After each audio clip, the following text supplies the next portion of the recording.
You're listening to the Good News Podcast with Jamie Holtum, brought to you by NBUC. Hey everyone, welcome to the Good News Podcast. This is episode number 10, and we are in for a treat today. This is week 2, a series on mental wellness, and we have Mary Jacobs joining us today. She is someone who is an expert in this field. She works in the area of social work. She's also going to share her own experiences around mental health challenges that she has had, and she has so many practical resources. We're going to be blessed by this session. Glad you're here. Let's dive in. Hi, everyone. Welcome. So glad you could join us for episode number 10 of the Good News Podcast. And really excited to have Mary Jacobs with us. We're continuing our series on mental wellness, mental health, and Mary has tons to share, believe me, around this topic. I think you're going to be blessed and encouraged and informed and inspired today. So glad that you could join us. Mary, so thankful for you, not just for doing a podcast today, man, but we've shared a lot of life and leadership around the church, and particularly around this topic and trying to help others around this as well. But maybe a good place to start would be your own experience around depression, anxiety, and mental wellness. Mm-hmm. Yes, Jamie. Well, I was just thinking about it. It's been over 20 years now since I have sort of been diagnosed with some depression. So back in that time, I was working downtown. I had 3 young kids, and my mother had died suddenly a year or 2 before. But all of the stresses came together. And then it was I was crying at work. I was very irritable. I wasn't doing well. And work's I think you need to stay home.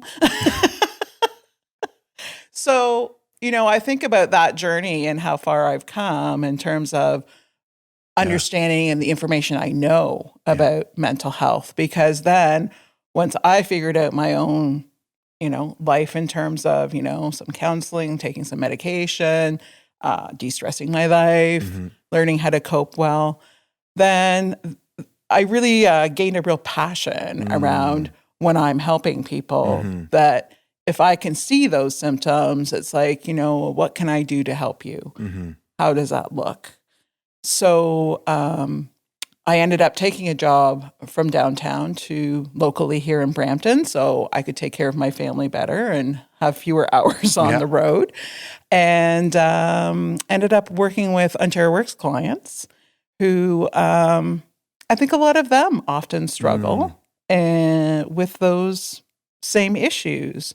And mental health often becomes part of other stresses in your life, or it might be part of a physical issue.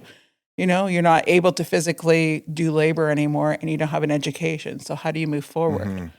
That can cause some depression for some people, right?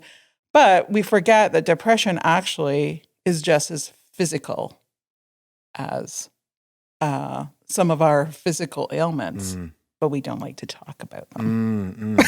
Well, let's talk about that, because I think that's so true, isn't it? This stigma sometimes, and even though we've been, as a church, working on this for some time, trying to open up the conversation, it still is a hard topic, isn't it? And how do you see that? The stigma, the challenge for people to talk about, even in your work that you do with your clients? Well, and that's always a challenge, but part of it being open to calling it perhaps something else. Maybe we call it stress. We call it, not feeling well, not doing well, whatever you want to call it. We may not have to name it, but we can say, so are you experiencing things like you're not sleeping well? Are you irritable with your kids? Are you not functioning? Are you not getting dressed in the morning? Are you not showering? All these behaviors that can really impact your life. Once anxiety or depression starts changing your life in terms of you're not doing life, you're not getting up, or you're not taking care of your kids, or you're not eating properly or whatever, then that's the time you need to get some help because it's probably going to get worse. And part of it, I think, is just being open to talking about my own experience and I used to work in the men's shelter at one point, Yeah. and Remember? the guys would say, I think I've got depression. I said, well, have you talked to your doctor? Well, no. I said, so if you had a broken leg, would you go talk to the doctor? Yeah. Well, now you need to go talk to your doctor about depression because there are lots of medications. They don't work overnight, but it's kind of like diabetes. It doesn't work overnight either.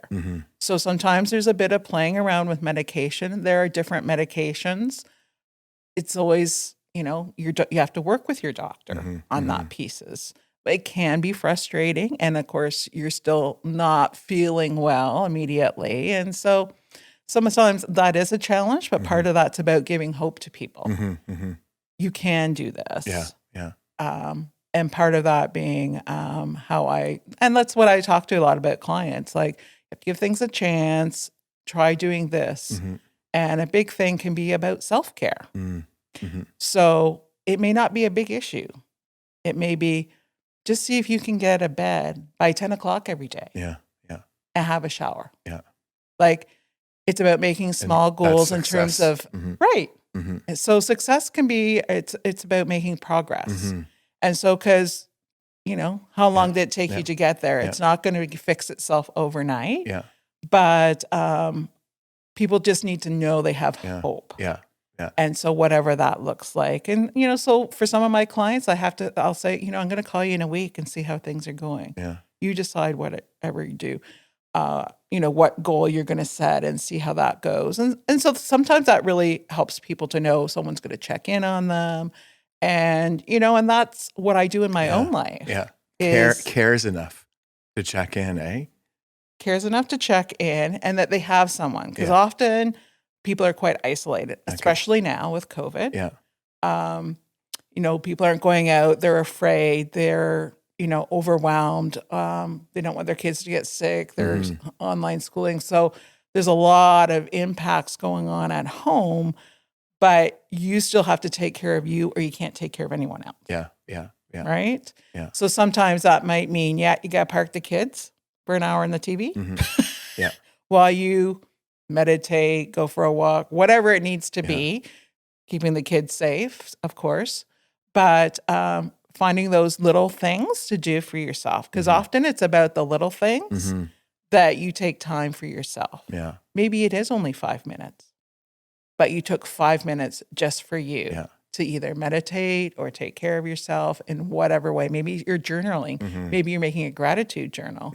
Maybe you're, calling a friend, having a quick check-in. Yeah. Maybe it's a text. Maybe you're going to help somebody else. All of these things I have been trying to do because that's what I find helps me. And see, for me as a helper, I need to do things for other people. Yeah. That's how I get hope and that's how I get energy. Yeah. Most of the time. Well, it's funny. As long as I don't take on too much. Yeah. So let's go back to, because you do share a bit of your own experience, like in the work that you do, which is really cool. What was helpful for you when you were in the midst of the depths of that depression? What were some of the things as you look back that were helpful for you to move through that? Yeah. I had fabulous family support. Yeah. So family said, do what you got to do. Take medication, counseling, whatever you need to do.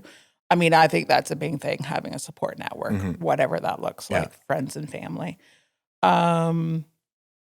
I think having a way to know that there was hope. So whether I was praying or I was talking to somebody, said, this will get better. Yeah. Talking to my doctor, figure out, Mary, you have to de-stress your life. You got to be a better mother.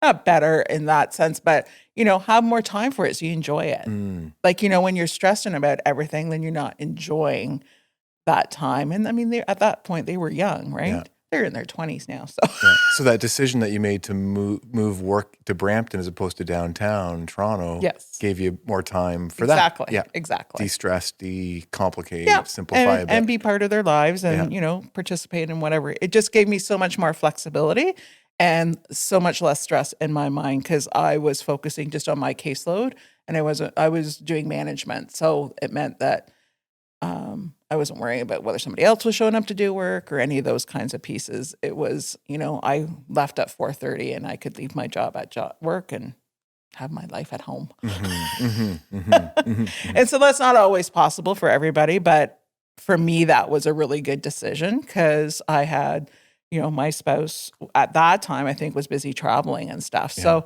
you got to get the stability in there somewhere. And that really helped me move forward. Yeah. You mentioned prayer, and I'd just love to delve into that a little bit, where your faith, your relationship with God, prayer has been helpful for you, and obviously some of the work that you're doing with others these days. Maybe I'm not sure how that works as far as in your day job, but certainly your role in leading around the church. That's a huge part of what you and we offer. But how that prayer for you. Let's start with you. How that prayer and faith. So prayer, I think is very powerful. Like it's one of my other tools that I use. God also gave us a brain that we should, ask professionals to help us with this. But part of it being, I think it gives us hope and to know that he's always there. Yeah.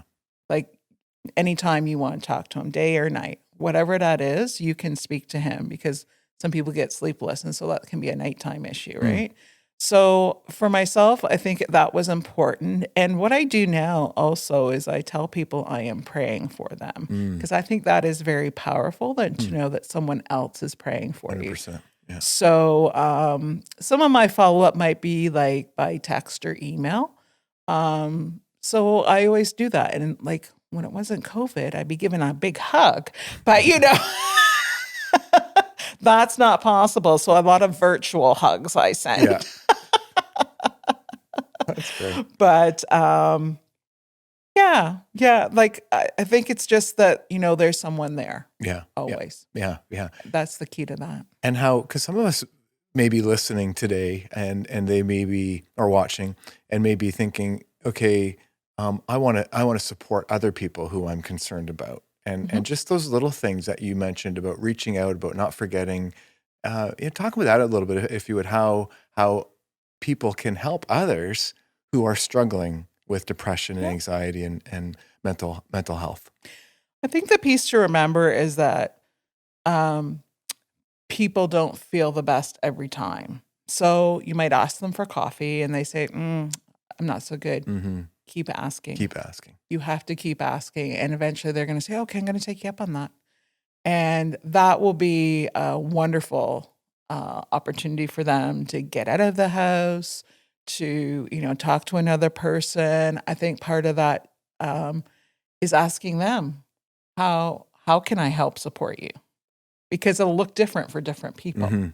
They might say, oh, can you keep asking me to go out? Or, can you pray with me? Or can you go to the doctor with me? Or can you give me a ride to the doctor? Because I don't feel safe going on the bus or anything. So I think because every person will be different, I think the best thing is to be open and honest about saying, I want to help you. I know you're on a hard journey right now. How could I support you? What ways? And say, I can also, ask me anytime if you think of something else, right? So that's a big way. I think trying to be non-judgmental, I think is really important because, we might see them, they're always sitting on the couch and they're watching TV or they're not dressed or they're not whatever. And so it's like, well, if you just get dressed, I think you would feel better. And it's like, no, the depression is saying, or the anxiety is saying, no, I can't do that today. Yeah. So I think allowing that and being open to it and not sort of, criticizing them or giving advice about how to make this better. And I think the other thing is supporting their decision, whether or not they go to counseling, whether or not they take medication at some point, but I think encouraging them to see their doctor. Because I would say right now is people, actually just heard a recent commercial saying people need to be honest with their doctors. Because right now doctors are on the phones most of the time because of COVID. And it's like, be honest with your doctor because they can only help you based on what you tell them. So if you call up and say, I got a hangnail, but really you're saying, I can't cope in my head. Yeah. They may not know that unless you say, I'm not getting out of bed every day on time. Yeah. Yeah. I think that there's something going on. And most doctors, not all doctors, nobody's perfect. But most doctors will appreciate you saying those things. And you may try some medication, or it may be, you know what, check in with me in 2 weeks and let's see how that goes. Or we have a social worker, we can do some counseling with you. And the other great resource that the ministry has set up is for, it's called Bounce Back, which requires a referral for your doctor, but it's online.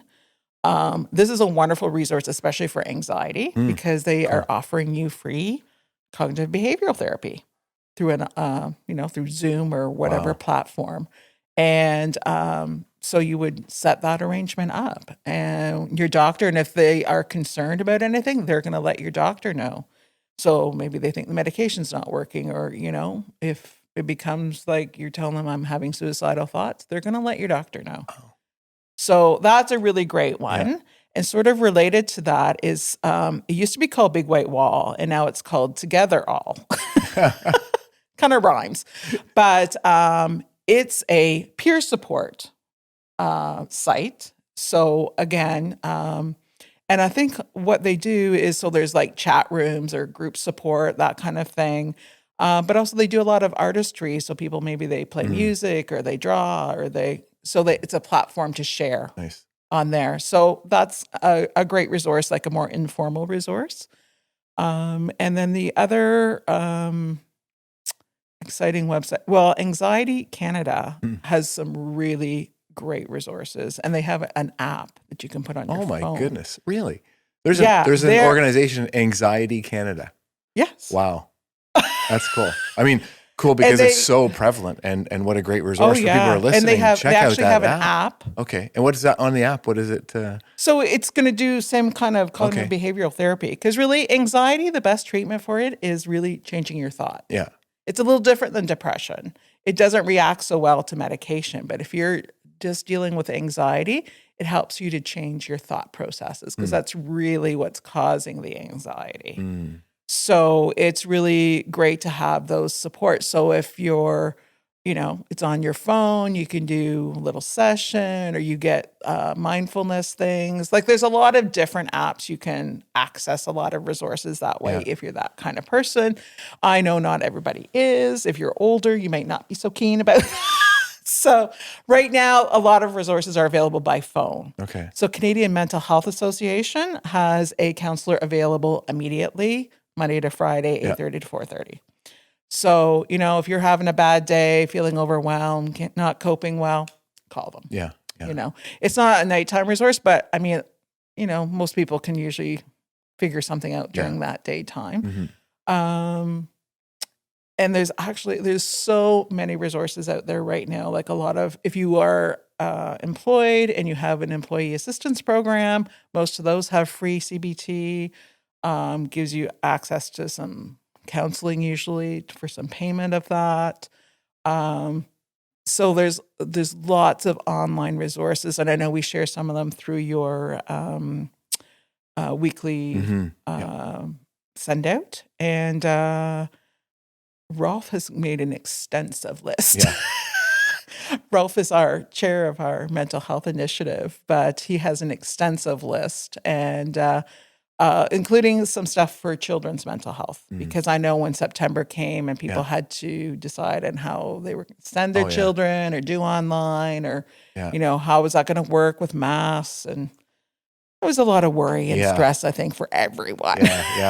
I really wanted to ask you about that. Like, how have you seen the impact of COVID around anxiety, depression, people's mental health? Well, COVID has just emphasized it for anyone who already had those issues.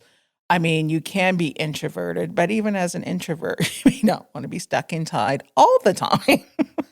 So definitely. And I think, though, what's happened is that if anything was kind of borderline, it's been really emphasized. So I think people who, may not have thought they were anxious have really noticed that their anxiety and for some people, depression have significantly increased.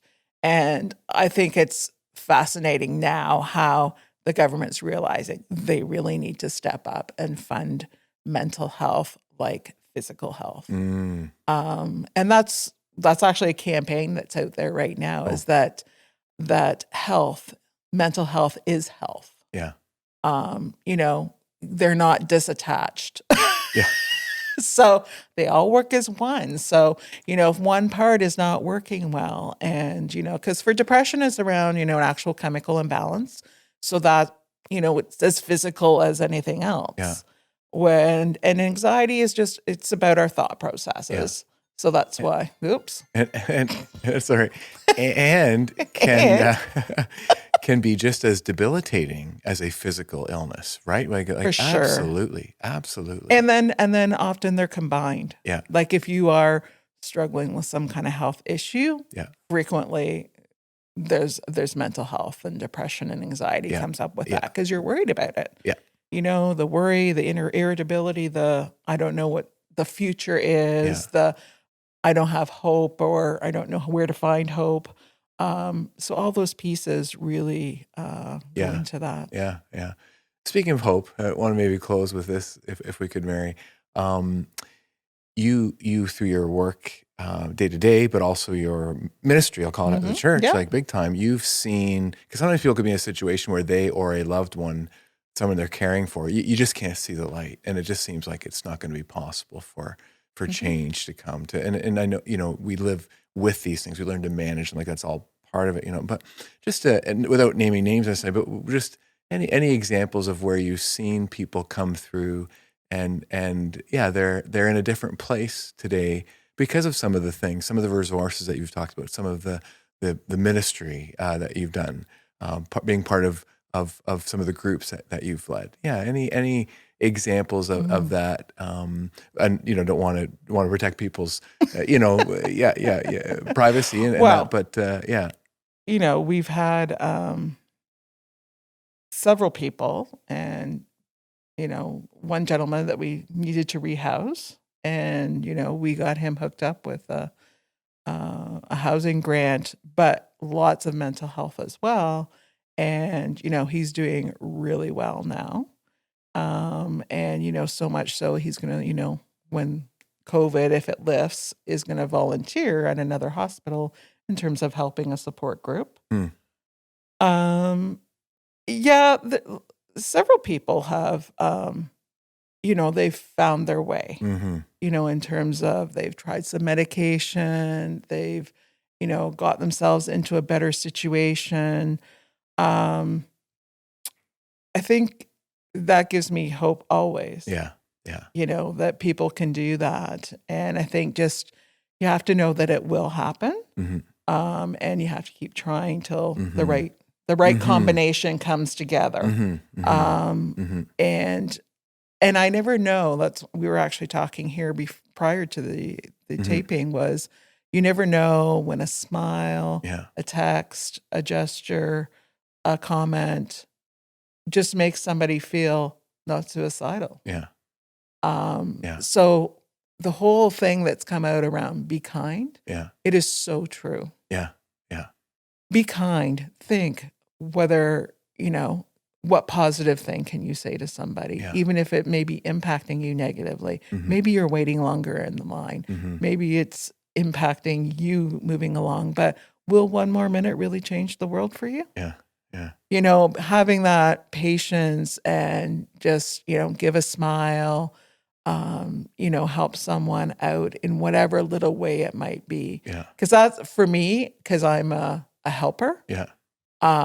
Helping is how I get energy and how I feel I need to, help people move forward. That just gives me so much hope. Oh, that's awesome. I love that. That's because we all can do that. We all can, offer a smile, send a text, be kind to people, and it's very even easy. strangers. Exactly. And you never know. That's why it's called the Good News Podcast. Right. We are the good news. We are God's good news in action here and now. And you never know when you do something like that could literally change somebody's world. You just never, ever know. Mary, I love you so much. I just so appreciate you. Thank you for sharing a bit of your story, some of your incredible resources Is there anything you wanted to add before we're done? Because I just don't want to leave. I just want to remind people that we do have our weekly Zoom group for our peer support group at the church here. So if anybody's interested, just contact me because I will send you the Zoom link. Absolutely. And we've seen, again, lives impacted in a very positive way through this group, maybe for you or somebody who you know. Yep. Thanks, Mary, for getting that little plug in there at the end. Good job. Good job. And thanks for joining us on the Good News Podcast today. And again, may God continue to bless you, your health, but also the health that you bring to others by what you do every day and here at the church. Thanks, Mary, so much. Thank you. Yeah. Thanks, everybody, for joining us. And God bless you. Hope that today's conversation has been helpful. And Mary's challenge at the end, I echo it. Send a smile, shoot a text. Let's show kindness to people, and God will do amazing things through that. God bless you. Have a great day. Thank you for listening to the Good News Podcast with Jamie Holtum. If you liked what you heard today, please share it with a friend who may benefit from today's conversation. And if you want to hear more, be sure to subscribe to this show and turn on your notifications so you never miss an episode. Thanks again. We hope you enjoyed today's discussion, and we'll see you next time.